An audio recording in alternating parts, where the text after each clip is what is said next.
It gives me great pleasure to introduce Professor Proctor, and I'm going to give you some interesting background on Robert Proctor. He's a professor of history at Stanford, and he was born in Corpus Christi, Texas, the great-grandson of a Baptist missionary in China, and the grandson of a Klansman, which I found very interesting. He studied biology and chemistry at Indiana University, following which he obtained his PhD as a history of science at Harvard, where he taught with Stephen Jay Gould on the social issues of biology. He is the author of some very interesting books, including Racial Hygiene, Medicine Under the Nazis, Cancer Wars, which was made into a 4-part PBS television documentary, and Value-Free Science, which I'm going to pick up and read. His 1999 Nazi War on Cancer won the Arthur Wisseltair Prize from the American Public Health Association and has been translated into 6 foreign languages. I just want to give you a little bit of an idea of the span of this gentleman's interests. Do you mind if I Go ahead. Am I going to embarrass you? No, that's fine. Okay, so I found this, he's written on expert witnessing, molecular spectroscopy, human origins, tobacco duplicity, gemstone aesthetics, and the political history of ignorance. Actually, vis-a-vis this particular lecture, he was the first historian to testify as an expert witness against the tobacco industry, and he has testified in more than a dozen of such trials over the past decade. His book on global tobacco, Golden Holocaust, Origins, it's that Nazi background, right? Origins of the Cigarette Catastrophe and the Case for Abolition will be published by the University of California in the fall of 2011. Welcome, Great. Professor Proctor. Thank you. I hope you don't mind. No, that's fine. Thank you. Okay. A lot of ethics is about scale, and what I'm really going to talk today is about the scale of the global tobacco epidemic. And I just want to begin by noting that there's 6 trillion cigarettes smoked every year worldwide, and 6 trillion is a pretty big number. And just to get you a sense of how big that is, every cigarette is about 3 inches long. And if you were to put all the cigarettes smoked every year end to end, that would make a continuous chain, enough to go around the Earth around 13,000 times, or enough to reach from the Earth to the Sun and back, with enough left over for several round trips to Mars. Now, that's admittedly when Mars is in a near-Earth orbit. It's this 350 million miles or 320 million miles of cigarettes that's produced every year, that's produced as if it were a continuous stream of cigarettes, that would be producing cigarettes at 50 times the speed of sound. In other words, imagine one continuous rod of cigarettes jetting out at 50 times the speed of sound, or faster than the rate at which a satellite orbits the Earth. So we're talking about an enormous amount, and we're talking about the leading cause of preventable death. In other words, everyone has to die of something, but you don't have to die from smoking. And in fact, smoking is what kills more people than anything else. Just in the United States alone, around 450,000 people die of cigarettes every year. And just to compare that, automobile accidents now only kill around 30,000 people. So we're talking about 12 or 15 times as many people dying from smoking just in the United States as die from auto accidents. Okay, now the reason people die from smoking is because of what's in cigarettes. And if you think about it, if you take the amount of stuff technically known as crud or that's in cigarettes, and you actually measure it, and then multiply it by the number of cigarettes, you get an enormous amount of substance that's actually going into people's lungs. Okay, we're talking about just nicotine alone, 5,700,000 kilograms. This is something which, if you were to put 3 drops of it on your skin, it would kill you. It's a very powerful poison. We've got ammonia, acrylonitrile, formic acid, ethylene, hydrogen cyanide, and my favorite, polonium-210, radioactive polonium, the same isotope that killed the Russian spy in London a few years ago. Most people don't know it, certainly most smokers don't know it, that tobacco is actually the leading cause of radioactive exposure to humans. And basically, no matter how many times people say this, people still don't know it. But it's actually kind of important. Just to give you another sense, the amount of tar that's inhaled if you were to fill up a railroad car all the way to the top with 10,000 kilograms of tar, this gooey substance that's really just condensed smoke, this would be 6,000 railroad cars filled all the way to the brim with tar going actually into lungs. Now about, this is 60 cars here. Okay, so that would be 100 of these entire trains placed end to end. And maybe 10% of that, yes? Oh, so, yeah. It actually has two main sources. It comes as fallout on the leaves, and it attached actually to the trichomes. They're called the sticky parts of the bottom leaf. But it also comes from the superphosphate fertilizers that contain uranium that are mined in Florida and then are used as substitute for nitrogen fertilizers. And what's interesting about that, it's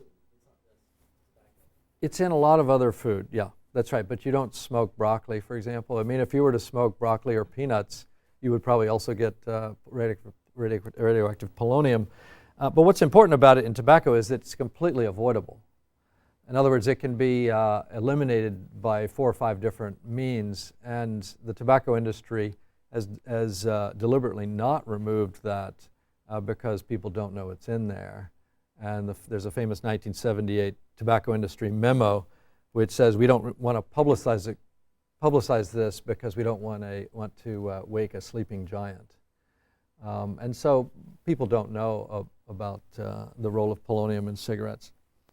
Okay, in terms of consumption, the United States is now about slightly over global average still for smoking. In fact, California is not that far under the global average. Global average, 6 billion people smoke 6 trillion cigarettes. So for every person on the planet, that's 1,000 cigarettes per person per year. Average for the whole world. And Greece is high up there. And what I want to give you some sense is actually where tobacco comes from, why it's so widely smoked, the role of the industry, and what can be done actually to prevent this, the world's deadliest epidemic. There are about 70 different species of tobacco. It's native to the Americas, and in fact there are about 550 Native American images of tobacco, none that we know of that are linked to pathology, but these are smoking glyphs here, and this is a tobacco plant here. And you actually get even cigarettes. Cigarettes are just small cigars. But the cigar, these little cigarettes that were smoked by the Maya for over 1,000 years prior to conquest, they were very different from today's cigarettes, much less deadly, because they were not, generally speaking, inhaled. And the reason they were not inhaled is that the process of curing was known as air curing, where they would basically dry the leaves, and the sugar content, which starts off at about 25% sugar in the tobacco leaf, or polysaccharides, these are these are degraded into only being about 2% sugar by the time the leaf is finished curing. What happens in the 19th century is an entirely new method of curing is discovered by accident. The story is that a slave was tending the fires in a curing barn, and the fire went out, and so he rushed out and got some charcoal instead of wood.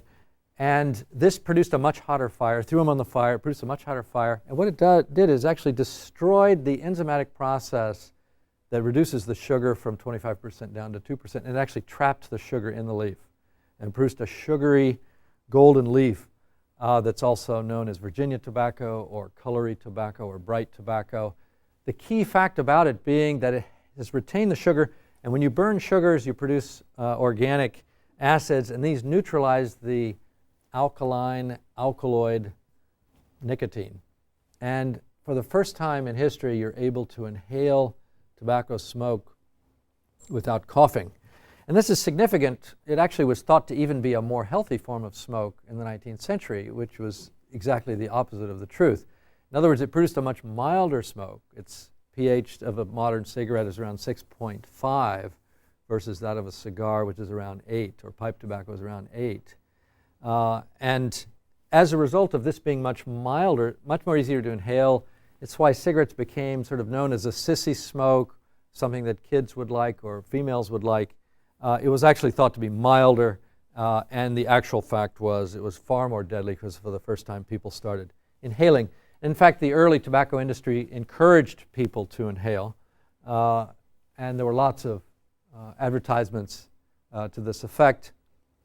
Okay, so I want you to remember that I actually call flu curing the fatal flaw of cigarette manufacturing. If the tobacco industry wanted to eliminate the global lung cancer epidemic, all they would have to do is stop the flu curing process and go back to a pre-19th century method of curing. This is virtually unknown for some reason. It's kind of a bizarre fact that's simple, one of the many hidden things about tobacco. Okay, so flu curing is important. The second factor I'm going to look at is, very quickly, is just the invention of matches. We take making fires for granted, but in fact, prior to the 19th century, you had to either rub two sticks together or use, more commonly, flint and steel to start a fire. And it actually took, 20, 30 minutes typically to start a fire. So there was no way to make an instant fire. And there were fires that had been kept burning in parts of England for over 100 years. In the 19th, that's where the expression "keep the home fires burning" comes from. So it was not a convenient thing to make fire. And this changes in the 19th century with the invention of friction matches, phosphorus-based matches, yellow and then white. And this becomes one of the reasons that it's convenient to make fire. The third factor is mechanization. Cigarettes were all made by hand prior to the 1880s. They were typically made by girls and women who could roll between 500 and 1,500 per day. And they each had a little twist on the end. What happens in the 1880s is a guy modifies a woolen carding machine and turns it into the first cigarette making machine, an automatic cigarette making machine that was able to crank out 100,000 cigarettes per day. So instead of 1,000 per day for these women were hand rolling 100,000. It dramatically lowered the cost of production. Buck Duke of the American Tobacco Company got essentially a monopoly on the machines for a time, dropped the price, and cigarettes transitioned from being a luxury, an occasional luxury, to a very cheap consumer product. And this is just the beginning in terms of mechanization. Almost no one pays attention to this because we tend to have what I call a kind of consumer sovereignty view about tobacco. We all basically say, okay, cigarettes, everyone should be able to buy them, but then we should try to convince everyone not to buy them. And almost no one looks at the factories. Cigarettes are made, they're not just smoked. Probably few people in this room can even imagine what the inside of a cigarette factory looks like. They tend to be invisible. Most people don't even know where the cigarette factories are. But these machines, these are the deadliest machines in the history of human civilization, producing the deadliest artifact in the history of human civilization. Cigarettes killed only 100 million people in the 20th century, but they're on a pace now to kill 1 billion people. There's no doubt that the cigarette epidemic is primarily in the future. The most common ideology and myth about smoking is that it's something about the past. In fact, if you look at a lot of the food politics that's going on now, they'll often say, well, we want to do to fast food what we did to tobacco, like we've solved the tobacco problem. The tobacco problem hasn't been solved. It's a problem of the future, not of the past. There probably will be 10 times as many deaths from smoking in the future as there have been in the past. And that's partly because of these machines, which can produce 20,000 cigarettes per minute. Okay, that's a lot of cigarettes. Okay, and as a result, the amount of smoking just in the United States has increased enormously. From around 2 million cigarettes in 1869, 1900, you've got about 2 billion cigarettes smoked, and it doesn't peak until the early 1980s at around 630 billion cigarettes.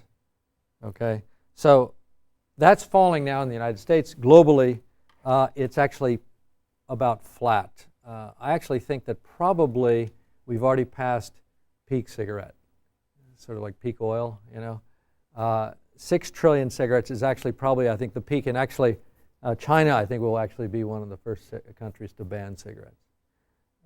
Bhutan has already banned them sort of in some sense. But I think actually the trend is going to be downward. But the problem is the 20-year time delay, 30-year time delay between exposure and disease, which means that even if no one smokes any more cigarettes after today, there still will be millions of deaths from cigarettes. Okay, now just looking at lung cancer. Lung cancer is not the main way people die from smoking, but it's sort of the signature disease. 90 to 95% of all lung cancers in a country like the United States are caused by smoking. 160,000 per year. This would be a tenth of that or less if it were not for smoking. It might even be a 20th of that. And that too has increased. Lung cancer was so rare around the time of the First World War, the doctors, when they would find a case, they would show their students, hey, look at this disease, you may never see another case in your whole career. It was extremely rare. And now it's by far and away the most common cause of cancer death in men and women.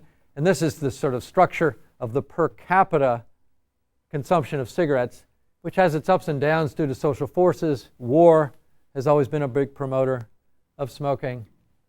And World War I, cigarettes are given free to the soldiers. Cigarettes were actually banned in 15 states in the United States. That's another thing people don't realize, is that the individual states actually have the power to ban cigarettes, and that's been upheld by the Supreme Court. It actually was part of the Prohibition movement, nicotine next. World War II, cigarettes were also given out to the soldiers. In World War I, you had an entire generation of doughboys coming home from the war addicted to tobacco. World War II, the same thing happened. These guys are lighting their cigarettes on the red-hot machine gun. But what most people don't realize, even historians of the Marshall Plan, don't realize that cigarettes were a big part of the Marshall Plan. What happened was 16 governments that were to receive Marshall Plan aid after World War II met together in Paris and wrote up a list of what they needed, and tobacco was not on that list. Big mistake. And as a result, this guy, Senator Willis Robertson, who's Pat Robertson's father, by the way, the televangelist, he wrote it into the bill saying that, we've really got to get tobacco moving into Europe. And as a result, for every $2 in food that was sent to Europe as part of the Marshall Plan, there was $1 worth of tobacco. And this is probably the largest export of cancer that had occurred in the world up to that time. But in any event, it was important in actually international relations from that point on. Now, one reason that cigarettes prosper is what I call a conflict of interest or double addiction. Governments are massively addicted to the revenues, the tax revenues that come from cigarettes. Cigarettes are very easy to tax. They're homogeneous, radically homogeneous, in fact. They're storable, preservable. They're point source produce, so you can take the factory and put the stamp on at the factory. They're centrally distributed, and so they're an excellent thing to tax. And throughout the world, whereas health ministries deplore tobacco, finance ministries love it. And in fact, in some parts of the world, cigarettes have been a major part of governmental revenues. When I first started working on tobacco, publishing on this in the 1990s, lecturing on this, China was getting 12% of its entire state budget was just from tobacco taxes. Now they've become wealthy, and it's only about 7.5%. But still, this is a major fraction of their entire economy. In the United States in the 1880s, a third of the entire federal income was from tobacco taxes. Did you have a question? Well, sorry, but is the issue one of taxing consumers or taxing the manufacturers? It's taxing the consumer. But of course, that means that the costs go up for cigarettes. So it has an effect on, theoretically, on depressing consumption. The price elasticity of tobacco tax is about 0.4, and so for every 10% increase in price, you get about a 0.4 decrease, about a 4% decrease in the consumption. So it's fairly inelastic because of addiction. But what it means is you have a conflict of interest throughout the world. Even what most people don't realize is even in Nazi Germany, about 10% of the entire state of Nazi Germany was financed just by tobacco taxes. 2/3 of the entire brown shirt movement, the stormtroopers, the brown shirts, Sportabteilung, 2/3 of that was supported just by tobacco taxes. They had their own brands of cigarettes. The Storm cigarettes, the Front cigarettes, Alarm cigarettes. So this has been a deep conflict of interest for quite some time. Now, China is becoming, or has already become, the leading consumer from a country point of view because there's so many Chinese. About 1/3 of the world's cigarettes are now produced. Slightly, actually, over 1/3 of the world's cigarettes are produced in China. 1/3 of the world's cigarettes are consumed. And it will kill about 1/3 of all young Chinese men now alive, about 1 in 3, and possibly even more than that.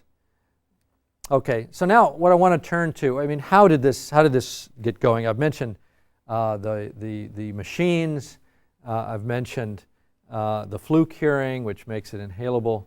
I've talked about matches, talked about the importance of wars and finance for governments.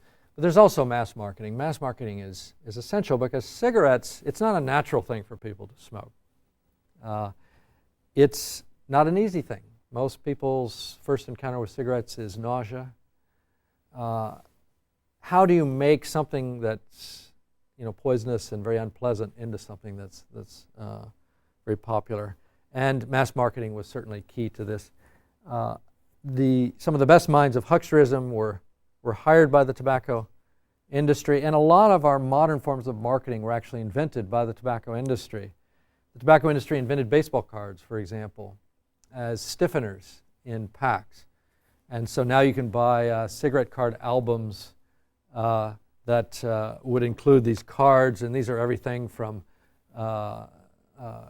famous movie stars to athletes to birds of the world or flags of the world, or in Germany, there are entire albums just devoted to Adolf Hitler or to the German army or different types of tanks. And so this becomes very, very popular, and this was used to sell cigarettes. Skywriting was invented by the tobacco industry. It's not so common anymore, but when I was growing up, you would see in the sky there would be this jet trail that the biplanes would be carving out letters. And in 1923, over Times Square, the very first spelling out of Lucky Strike means fine tobacco, in these mile-high letters was done. Okay, many other forms of the tobacco industry sometimes even had baseball teams. There's the Chesterfield Satisfiers, named after the slogan for Chesterfield cigarettes. Some of the brands that were produced at this time were racist. By the World War I, there were 30,000 different brands in use in cigarettes. These were much more locally diverse than they would later become, but you had niggerhead tobacco here advertised. You had something called nigger hair tobacco. Now this is something that was smoked only in the northern part of the United States, by the way. In the 1930s, there were about 400,000 pounds of nigger hair tobacco smoked every year just in Milwaukee. And this lasted for quite some time. In 1942, they changed the name to bigger hair tobacco. And this went on. And they also added a little thing on the side. It's hard to read. This says Fiji Islander. So they transformed it into a Fiji Islander. This was actually sold on into the 1960s. Other forms of racism in brands that were sold in Europe. Or here you had a brand that was said to be made by clean, healthy girls, not Japs or Chinamen. A lot of other type of imagery. The cigarette is radically homogeneous, but branding and naming is able to make it heterogeneous. So you're able to turn a cigarette into a female cigarette like Virginia Slims, and it seems like essentially a female cigarette. Whereas actually in Korea, all Virginia Slims are smoked by males. And that seems odd, but it's just a cigarette, but how does it acquire this gender? You had erotic cigarettes, you had life cigarettes, and peace cigarettes. I actually brought some long life cigarettes here from China. You've got death cigarettes sold in Japan. For a time I thought you might not be able to find religious-themed cigarettes, and I'm not sure why you'd want 3 nuns in your pipe anyway to begin with. But you have Revelation brand tobacco. You've got dozens of different sports branding in cigarette packs. The packs are a form of micro-advertising, by the way, and that's one reason there's such a push to make plain branded packs, with no coloring at all. It's just the warnings, the visual warnings. And the tobacco industry was sometimes worried about children using it, and so they would, they didn't want children under the age of 6 to be using these type of products. So there was a certain level of social responsibility that has been mentioned there. There were Listerine cigarettes. There's more doctors smoke Camels. And what you'll also notice here, my colleague Rob Jackler pointed out, it's not by accident that the M and the D are in red. The iconography is sophisticated in a lot of these things. The child says, I'm going to grow 100 years old. And I guess smoking Camels is going to be recommended for that. This is also true in Japan. Doctors were used to advertise cigarettes in the 1950s.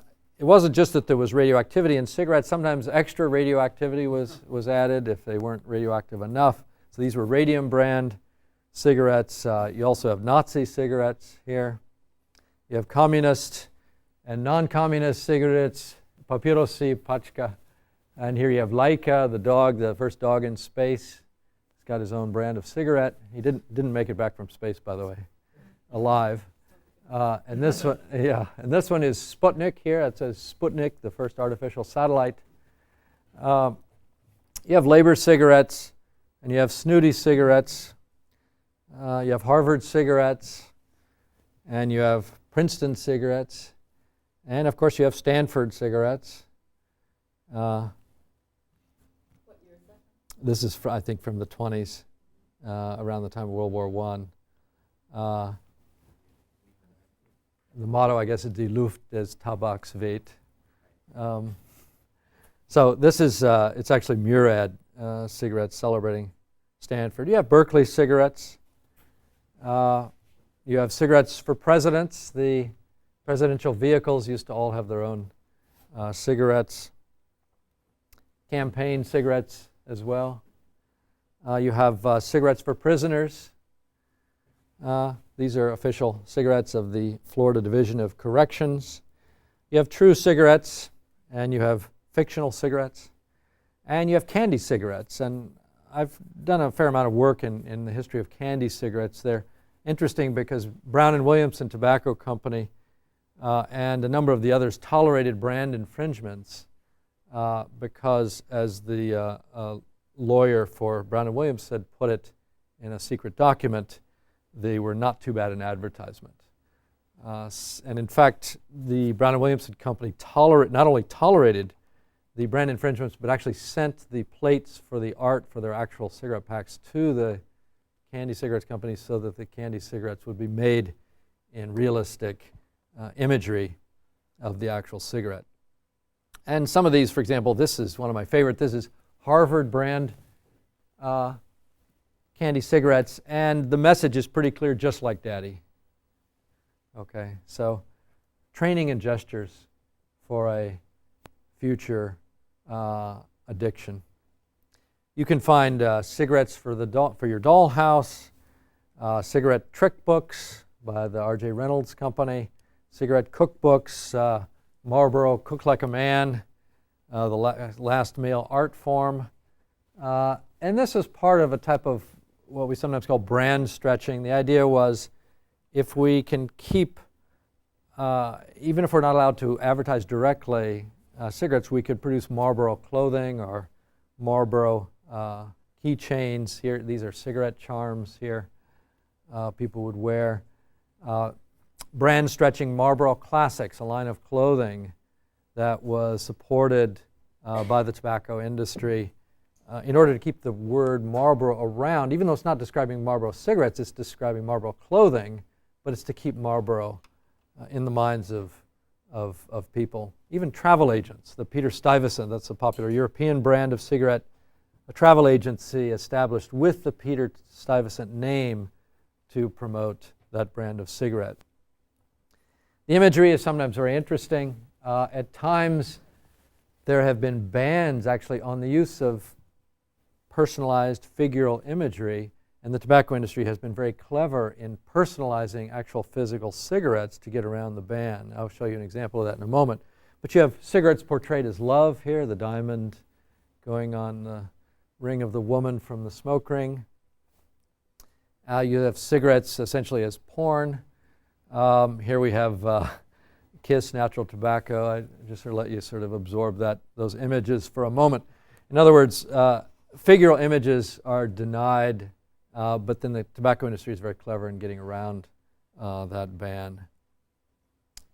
Some of the most interesting are the European silk cut ads, which, again, with the ban on showing physical imagery, they're able to have very subtle iconography here of a single slit.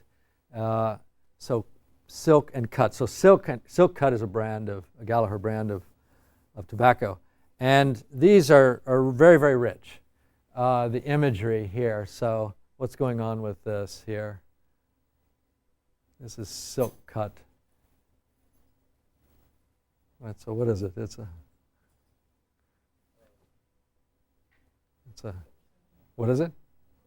It's a can-can, yeah. It's a can-can, sexual imagery, vagina dentata or whatever. Or this one, I like to collect cactus, so I'm fond of this one. Silk and cut. Or this one is a sort of, you got a Venus fly trap eating your trousers, silk cut. Or this one. Or this one. Anything that will draw your fascination, something with the frog and the spaceship here. Or this one, what does this one say? Kiss a camel. Or this one, what does this one say? When do you light up a camel? When you're waiting for the bus. Light up a camel when you're waiting for the bus, right? So a lot of very subtle imagery. Basically, the tobacco industry outclasses the public health community by a factor of many. Something very similar, very simple. Very simple imagery they're able to capture. The Red Hot Chili Peppers. And cigarettes as freedom. This was an ad I pulled out of a European Newsweek in the 1990s. And it portrays a smoking section, traditional Amsterdam Jewish quarter, actually, representing smokers essentially as Jews, and therefore the implication that critics of smoking are like Nazis. And this playing the Nazi card has been a very common theme in a whole series of advertisements by the tobacco industry. Or the tobacco industry will talk about smokers being lynched or stigmatized or forced to sit at the back of the bus. And this has been very effective to capture this liberal rhetoric of freedom. And in fact, smoking for a time in the 1980s and 1990s was really identified as a form of free speech, as a form of speech. And Philip Morris funded the American Civil Liberties Union to defend smoking as a form of freedom in the workplace, a kind of a quid pro quo arrangement. So here, a Virginia Slims ad, find your voice. Smoking is your voice. Express your, cigarette is a form of expression.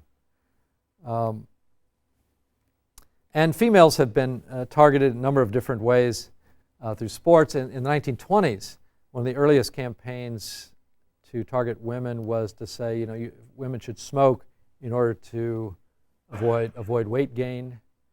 And there's been this play on certain types of cigarettes as diet cigarettes, slims or thins or skinny cigarettes as diet cigarettes, as if a fat cigarette would make you fat somehow. I mean, if smoking actually lowers your weight, then theoretically you'd want a lot of smoke. But in any event, another technique has been the funding of women's tennis. And in fact, Billie Jean King was someone who co-promoted with Philip Morris and eventually joined the Philip Morris Board of Directors in the 1990s. And here's her signature, Billie Jean King, right on a coupon for cigarettes. And she allowed, in her magazine, Women's Sports, she allowed Philip Morris to advertise cigarettes. Cigarettes as gifting rituals, smoking in space. Yeah, you have Sigourney Weaver in the first scene of Avatar smoking, says, who's got my goddamn cigarette? In this oxygen-enriched environment in the year 2152, this environmental scientist female is smoking? I don't think so. But in any event, you have all kinds of interesting imagery like this. Here, if the apocalypse is coming, you should grab your cigarettes and jump into the chamber. German ad, some weird things going on with the hat here, and some people say if the cigarette is up, it's maybe before sex. If it's down, it's after sex. You have these little elves doing something, I'm not sure what. In any event, there's all kinds of interesting iconography going on, even in the advertisements here. And Philip Morris actually sent out these supposedly anti-smoking or youth prevention smoking ads in the year 2000, sent out to thousands of American high schools. And here you have the person who's supposed to think, not smoke, and of course that's exactly what teenagers like, is to stand apart from the crowd. And people have different interpretations of what this snowboard might mean. This certainly is not tobacco, this wouldn't be menthol, and that wouldn't be smoke. And I'm not sure what the actual snowboard is. But there's a whole series of these. Laurillard also did a theme, tobacco is wacko if you're a teen. The guy with the butt chin here, the sort of school teacher balding guy, not necessarily someone that kids would identify with. Or here another from this same one, this woman with the man hands. Tobacco is wacko if you're a teen. Again, these are funded by tobacco companies, supposedly as anti-tobacco ads, but you can interpret them differently. Tobacco is wacko if you're a teen. If you're a teen, I guess if you're not a teen, it's not wacko. The iconography has, again, been very interesting. Here's a Reynolds Right Decisions Right Now. You have basically the Reynolds version of the Marlboro Man. He's the smoker. Who's the cool guy, right? So you've got this guy, he's cool here. He's watching the horizon. This guy's got his cap on backwards. How cool is that? He can't even reach the game. They're playing a game. He can't even reach the game. He's standing on tiptoes. He's younger than this guy. This guy's a flat top, which I guess is the cool style for kids. And so you've got all kinds of interesting iconography that goes on. Now, I'm not sure this one is as complicated in the symbolism. The sports sponsorship has been enormous in the tobacco industry. And I'm also not totally sure which brand is being advertised here. It could be Marlboro. Philip Morris becomes the leading sponsor of sports in the 1990s and does this globally. It's almost impossible to find a sport that has not been funded by the tobacco industry globally. It's all over the world, in Malaysia, Australia, Africa. Formula One racing has been heavily supported, and here you have the Marlboro Ferrari car. They changed it when they weren't supposed to be advertising in Formula One. They did a barcode design. So you went from this to this, so they could say, well, we don't actually have the word Marlboro on it. And this is, it's kind of Marlboro Light or something like that, an image of Marlboro. So the imagery was played with in a deceptive way. Films have become the number one form of getting people to smoke. Sylvester Stallone was offered $500,000 to smoke Brown and Williamson brands in his films. Many different movies have had film plants, plugs in them. Philip Morris paid $350,000 to have Larks featured in the Bond thriller License to Kill. Superman 2 has around 20 implants. This one scene, Philip Morris paid 20,000 British pounds where Christopher Reeves breaks through a billboard on the side of a truck to save the world. And if you actually go back and watch Superman 2 from the point of view of tobacco advertising, it's actually very interesting. And this is spread throughout the world. Hollywood is about 5% of American business exports. It's one of our few really great industry exports. And tobacco has been a central feature of that. And it's one reason that people think that smoking is kind of a progressive American thing to do. Even B actors have sometimes been plugging cigarettes. A lot of the advertising that was done for cigarettes, the actors eventually would die from them. Here Betty Grable, Spencer Tracy, Ed Sullivan. These are sort of voices from the past, but the number of jazz musicians died of smoking, and this is just some of the deaths. What's interesting is how recent a lot of these are, because again, the long delayed effects. The tobacco industry has mounted a campaign of deception. This has been recognized in federal courts. Really, it's the world's deadliest conspiracy, launched in 1953 to hide the hazards of smoking, and this is the Magna Carta of that conspiracy, the so-called Frank Statement, where they denied that it had been proven to cause hazards and then went on to deny this repeatedly thereafter. And the motto really was, doubt is our product.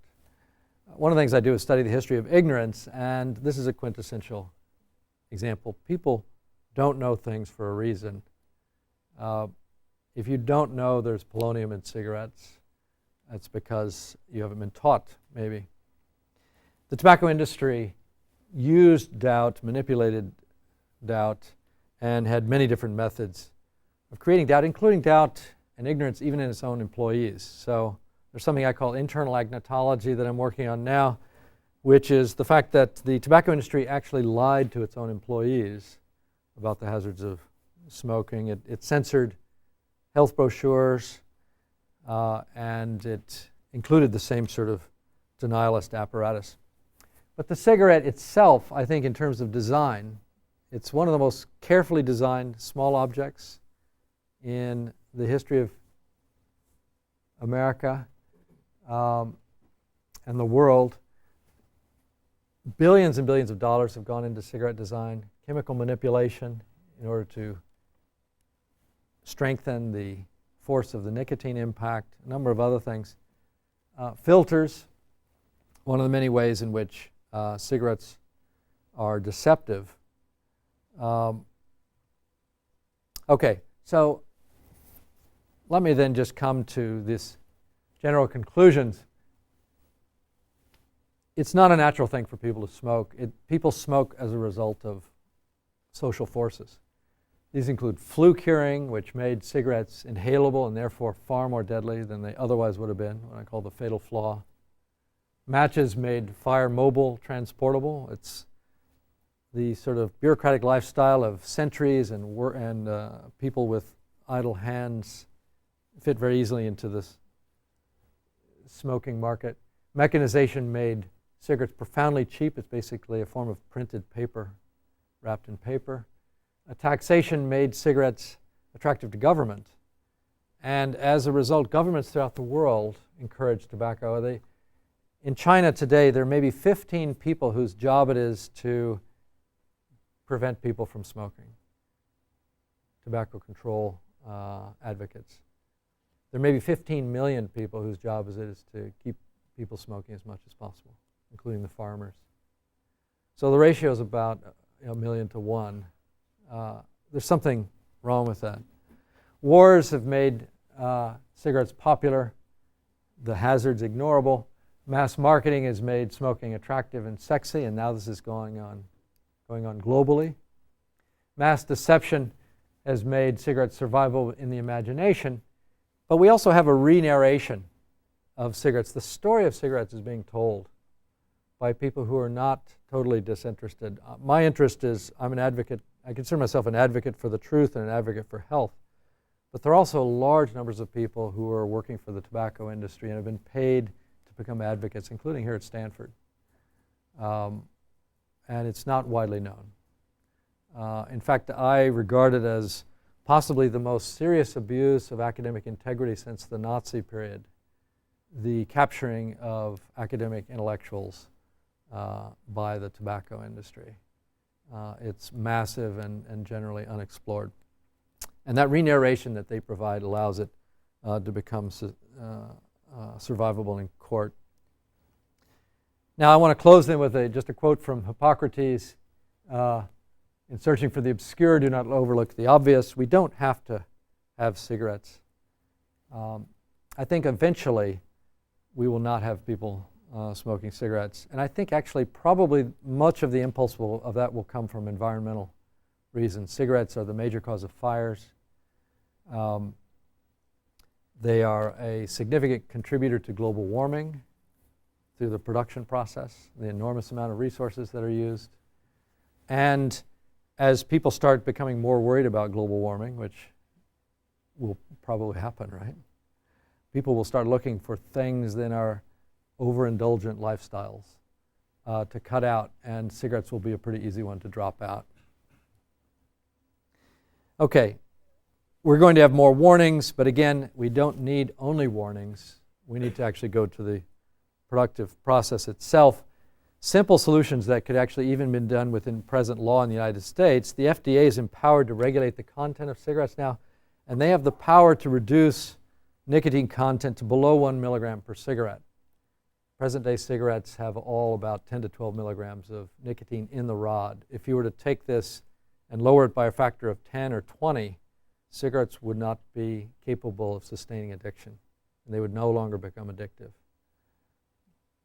The other thing you could do is raise the pH of tobacco smoke back up to 8 or above, and that would essentially end the lung cancer epidemic.